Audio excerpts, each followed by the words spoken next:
Ассалаумағалейкум, ардақталаш. Бұл видео именно қазақ халқына арналады. Өкіметте жұмыс істейтіндерге емес, именно халыққа арналады.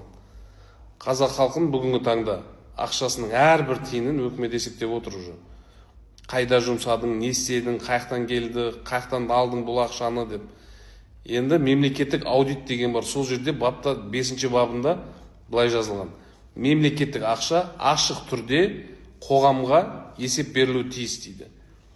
Қоғам ол біз, яғни халық. Ашық түрде халыққа есеп беру керек. Мемлекеттің ақшасы жоқ, ол бүкіл халықтың ақшасы. Мемлекеттің ақшасы қайдан келеді? Мысалы, мұнайдан келеді, штрафтардан келеді, әртүрлі налогтардан келеді. Мен айтайын дегенім, халықтан талап етесің ба, отчетты әр тиынына, өкіметте әр тиынына халыққа отчет беріп отырсын онда, ашық түрде. Мен білмеймін ол қалай болады. Или сайт ашылама, мұнайдан мынанша ақша түсті, мынаған жұмсалды, штрафтан мынанша ақша түсті, налогтардан түсті, ол мынау неге жұмсалды. Мектеп соғылама, мына мектепке 3-4 миллиард ақша бөлінді, сол ақша жетті ма, игерілді ма, қолданылды ма. Болмаса 3-4 жылдан кейін естіп отырмыз, анау депутат па, шенеунік па 3-4 миллион долларын алып шетелге қашып кетіпті, Дубайдан виллалары шығыпты деген.